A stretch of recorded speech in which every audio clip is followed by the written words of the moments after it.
Hi, I'm Katie Kim with the Kim Group. We just got word that the SBA may be opening up applications for the payroll protection program as early as this afternoon. So wanted to reach out to you and walk through our revised spreadsheet that we put together based off the final rules that came out with the last application process.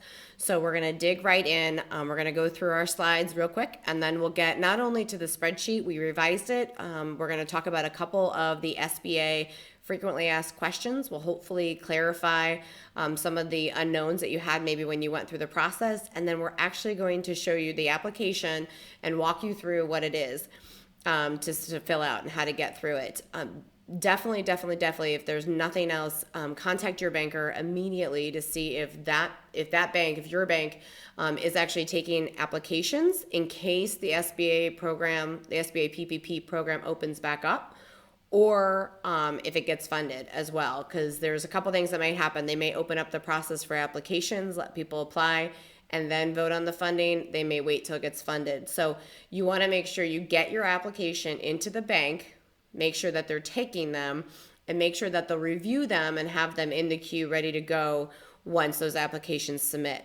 It's very, very important to clarify that with your bank, because I know some banks took the applications, didn't apply, and people didn't know about that. So I want to make sure you definitely know the questions to ask your bank in this time frame. So I'm going to go ahead and I'm going to switch over to the slides here real quick. Again, the payroll protection program, and they've also changed it to payroll paycheck protection program in order to make sure it doesn't confuse some of the sole proprietors. So as we click through this again, I'm going to go pretty quick through the first couple slides. So if you didn't, or if you have not seen our original video, please make sure to take a minute and look at it, or pause if you need a little bit more time. So on our 3-step plans, breathe, prepare and plan, and action. And these are going to need to go pretty quick if you want to make sure you're in line for that next phase. Again, breathe. We're not 100% sure that the applications will open back up. We're not 100% sure that it will get funded, but it is strongly recommended, it is strongly encouraged that this program be funded again and be opened up. So you want to make sure that you best position yourself and your business to take action on these programs. So as we prepare, again, I'm clicking through this pretty quick. So as we prepare, you want to make sure that you have your finalize your 2019 taxes as fast as you can, and get a personal financial statement. If you have a relationship with a bank, you may not need all these things. So I'm going to skip over this slide. However, there's also talk of the SBA EIDL program starting to open up, or other programs. So you want to make sure this information is something you come back to. Get it ready to submit in case those programs open back up again. So for the Sba Ppp application, what you'll want to have is your 2019 payroll cost. In terms of the salary, the payroll. For independent contractors, I've gotten a lot of questions in regards to real estate agents or independent contractors, sole proprietors, in regards to, I don't have payroll, I don't have an IRS form or anything to document that. What you want, and when I say an IRS, sorry, the IRS 940 and the 941 forms. If you don't have those forms, what you're going to need to do is contact your bank. This is going to be all about communication at this point. What do they need to see in order to prove that you've obtained these funds as a salary, and what are they willing to accept? And it's really going to come down to that, because the bank has to be able to make sure that they can secure the loan based off the information that you've given them, and also be comfortable with the way that they're going to be able to apply to get it forgiven at the other end of it. So as you look here, we talk about the employees and the different time periods. Now, some of the time periods adjusted. I've also seen some of the time frames adjust depending on which bank you're applying with. So make sure you double check these time frames with your bank. However, having all this information ready and available will allow them to quickly process that review of your application. So looking at, if you do not have a relationship with the bank, they're going to need pretty much all this information: your articles of incorporation, your bylaws, your driver's license, And then as you can see, all the payroll expense verification. So you do not need to have your 2019 taxes done, but you do need to have this information ready to go and be able to start putting it into the spreadsheet that we've created for you. So as in the past videos, you'll see highly recommend putting all the files into one folder so you can quickly reference it, and not only throughout the application time, but at the end of the year in terms of the tax for your CPA and tax filing, as well as also for the forgiveness period. So that's going to be a big thing as well. Your bank may also have a separate spreadsheet to track those expenses as well. So we recommend downloading the Kim Group's Sba Ppp input spreadsheet. We have revised this, so if you previously downloaded it, you should have gotten an email from us and the attached updated sheet. If you've not, you can go ahead and go to our website and download it here. So that's the URL that we'll link to. And then don't mess with any of the fields, only input the stuff in the yellow. Otherwise, you may mess up with the formula. Again, we were trying to get this spreadsheet out quick, so we didn't lock it down as a template or as much as we would normally do when we give out a spreadsheet. So you want to also make sure that you're going to be able to confirm that you're going to get the forgiveness on this loan too. So then we want to talk about taking action. So confirm with your local bank to see if they're qualified, step one. If you've talked with your bank and you weren't able to get submitted the last time, confirm that they are taking applications. Some banks are taking applications in the event the SBA opens the applications back up, so they're already in a queue ready to go and they've gone through the process. If this is the case, you definitely want to make sure you have your application in as soon as possible, because I'm assuming the second round is going to go just as fast, if not faster, than the first round. So be prepared with all your documents to take action. Okay, so now I'm going to drag over here the spreadsheet that we have. So if you look at, we have a couple different tabs on here. We start with the disclaimer, and basically, as with this program and all the stimulus programs, they're changing so quickly. So we want to basically disclose that this is to the best of our information and the best of our ability at this point in time, what we understand, the data that you need to put in there, and for what you're going to get back. Now, we have gotten some feedback of people putting data in here and getting higher loan amounts approved, which is great, back from the bank. So if you look at, again, coming in here to the spreadsheet, you'll see, again, the yellow input cells, and you'll see that the orange denotes an input area, and then we did a light red to basically say this is an adjusted cell. So if you're looking at this compared to the previous spreadsheet that we did, you'll see that since the final ruling, we got further clarification on some things. So again, in the yellow, you'll come in here, input your salaries, any IRA contributions. You'll see we put owner distributions here, and that is really that catch-all for the sole prop or more independent contractors. You have another line here, but for those sole props and different unique, I would say, businesses in regards to how you file for your salaries and your expenses. So if you do have, say, you're a sole prop and you have some employees, you'd put their salaries here, you'd put your distributions here for your payroll, and then it sums it up down here. What we did find in regards to the SBA, and I'm going to look this up here real quick in the SBA FAQ because I have it right here. And one of the things it was talking about that was clarified is anything over the 100,000. So if you click here to the employees that do earn over 100,000, you'll want to itemize them in. And somebody did let me know that I spelled Bob Dylan wrong. Did that on purpose. But basically have the 125,000. You're minusing anything above the 100,000, and so that comes back over here and feeds into this cell. You'll see that's one of them that we didn't blank out. So you can write over that if you want, or just use that formula.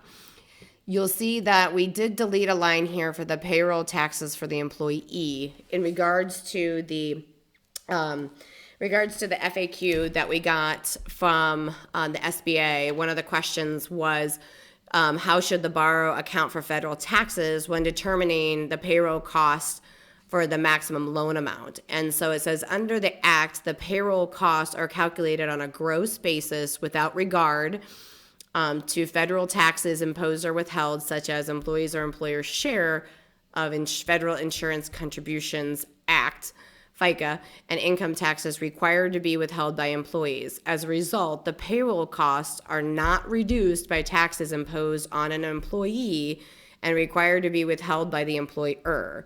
But payroll costs do not include the employer's share of the payroll tax. For an example, if an employee earns $4,000 per month in gross wages, from which $500 in federal taxes was withheld, would count as $4,000 in payroll taxes. The employee would receive $3,500 and $500 would be paid to the federal government. However, the employer's side of the federal payroll taxes imposed on the $4,000 wages are excluded from those payroll costs under the statute. So you'll see here we updated that to take out the employee side because that was something we did not know prior when we did that spreadsheet. So this is more current with those latest FAQs. So you have the payroll costs, all your excluded costs, come down here to your qualifying amount, which sums those two up, divide by 12, get your total average payroll cost here, times it by 2.5, this would be your maximum loan amount. Now, I always tell people either take a zero out or put a zero in, depending on the size of your business. So this would be how much you would be eligible for the total maximum loan amount. It is still subject to your bank approval. It's still subject to your bank reviewing all your documents, but this gives you a high-level viewpoint, and it also helps put those numbers into the format that you'll see. You'll put it directly into that application form. Then we go over to the loan forgiveness calculator. And as you probably saw in the first video, I had this hidden at first, which you may see that when you download the spreadsheet. It's this little plus bar up here just to keep it simple, to put in your calculations first, find that loan amount, and then do the calculator. Over here, you'll see we'll input the salaries, the IRA contributions, the state and federal taxes for the payroll, and then everything populates back over to here. In terms of you see those numbers just pull straight over. You'll see a lot of these lines here were further clarified, and that is due to that final rule as they made more clarifications as to what costs would be eligible for forgiveness and what would not. You'll also see interest on mortgage, rent on your lease, and then utility payments. So you'll see you put over your monthly payments here times the weeks per a period, if you will. This so the 8-week period that we have right now, and then it totals here, and that comes over to this amount. So once you put those expenses in, and I know I'm going a little bit fast on this, I apologize. I know in the first video we went in more detail and slower. So if you need to go back to that, please reference that video again. The link's in this disclaimer tab. What we also added was the percentage of total eligible expenses from payroll. So in regards to the final rule came out and said at least 75% of the expenses had to go or be put towards payroll. So what we did here is a pretty easy percentage evaluation of the different costs and what percentage is of the payroll is the forgivable expenses eligible. So here we are above that 75% threshold, which is great. We do still have this over here. If you click this plus button here, the full-time employees. So in the original video, we talked about there's a couple different ways if the forgiveness doesn't happen in the straightforward way, that there's a couple different options to get it forgiven. And those are being still further clarified out. We're still getting some questions answered on those. But what I did want to draw your attention to over here is if the loan is converted, and I got to update this because it was originally a 10-year loan at a 4% interest rate max. So what I did is I just updated the data. I'll update this tag before I upload the spreadsheet to our website. But you see, if this loan, and I'm taking the full loan amount, the interest rate of 1% and loan term of 2 years. Now, there still is a deferred start to that payment of the loan terms, so you don't have to pay right away. It would be, I believe, a 6-month, or I've also seen November on a couple different banks' applications. So the interest rate is 1%, the loan terms is 2 years, monthly payments would put your monthly payment amount at $1,800. $1,817.41. Now, this is if you don't get any of it forgiven. So if you have some of it forgiven, obviously that would change that amount. But this is just to give you a viewpoint of what it would take and what it would cost if it doesn't get forgiven.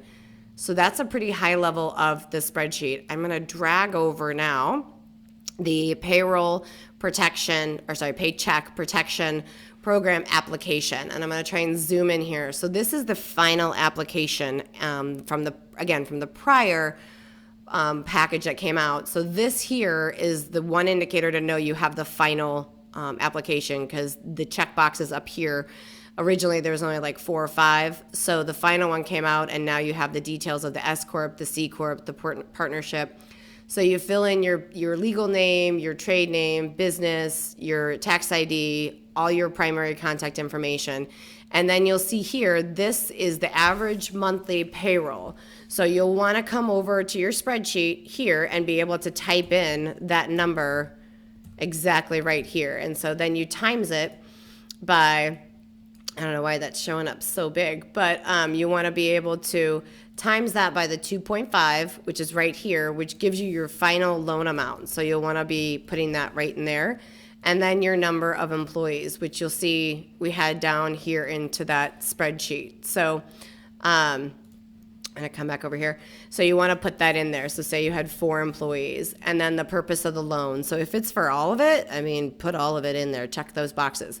And then here, list the owner's names, title, ownership percentage, their tax ID or their social security number, the address. If you need another sheet, add another sheet to this. Also, the questions changed from the first application that was released. So here, go through these questions, make sure you note them properly. And again, with questions 5 and 6, you initial here for these response. Do not forget this. Your bank will send this back if you do not initial here to confirm your response in 5 and in 6. Okay? And then you scroll down, read through everything. Then here are your certifications. So again, these are things you're going to have to read through and go ahead and I actually printed it out and initialed by each one of them on my end just to make sure it was a wet signature.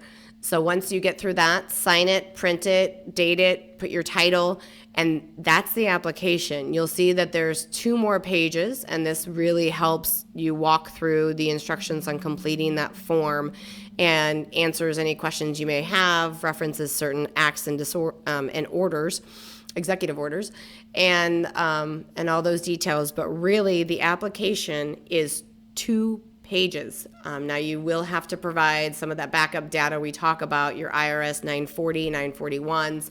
That's why it's really critical to get in touch with your bank to see what information that they're going to ask you to provide along with this.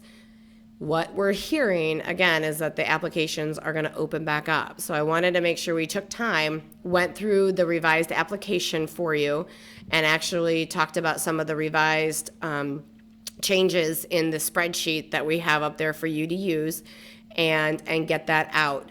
And so there's a couple other questions that we had come in or we got asked about a lot from our tenants and our clients is one question is the amount of forgiveness of the PPP depends on the borrower's payroll cost over an 8-week period. When does that 8-week period start? Because that was a big concern for our tenants and clients as, okay, we're on this shutdown.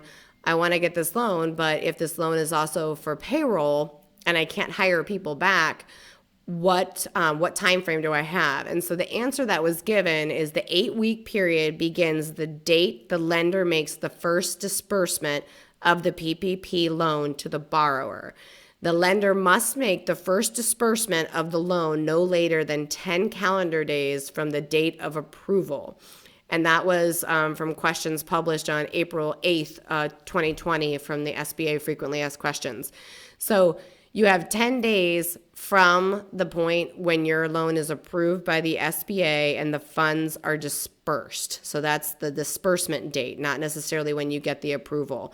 What we're finding is that once they get the approval, they have up to 10 days to disperse the funds. So that kind of gives you a little bit of time frame on there. There's still a little vague as to by what time frame in that 8 weeks you have to retain or hire employees back. But the vagueness of that answer is really leading it up to that 8 week period. You have to make sure that you got all those eligible expenses covered in order to get the forgiveness of the loan entirely. So with those questions, we will post some of the frequently asked questions for the SBA on the Kim Group's COVID-19 website page for you guys to download and read through if you'd like. Those are just a couple that I referenced through this presentation that we've gotten frequently in regards to that. And to kind of go back to what we're seeing here, make sure you talk with your banker. Make sure you get on the phone with him or her and make sure that they're accepting applications, what information they need. This spreadsheet, we hope, serves as a tool. I actually saved mine as a PDF and sent it along with my loan application over there. And then make sure you really follow up with your loan officer or your banker, because there's a lot of applications coming in. There's a lot of people applying. You want to make sure that you get it in now before the rush starts again. Get all your documentation to them. Make sure they have everything they need to provide you with a quick submission as soon as those programs come in. And then that way, it gives you the best chance to get those funds available for your business. In the first round, all of our companies, all of our clients that we worked with to help get their applications submitted and walk them through, got 100% approved. So we're so excited because that gives those businesses a lifeline. And so we're hoping this video helps you. We're hoping the spreadsheet helps you and your business find that same success. And really can't stress enough, get a hold of your banker, see if they're applying. If they're not, see who else is. Maybe there's another bank in your community that can offer you some assistance and help. If you do go to another bank, please be aware that they're going to need to really build that relationship with you to make sure they understand your business and that it will be forgiven. So go back to that initial slide where we kind of list out those organization documents. Make sure you have those ready. I'm not saying that other banks won't, but I just want you to be prepared. If anything, I really hope this video gives you a little bit more knowledge and awareness of what you need to do to get in line in the queue, and also make sure that you have all your documents ready to go to submit. Because like I said, I really believe that the second round is going to go faster than the first. So I want to make sure you're all prepared and very successful. Have a great day.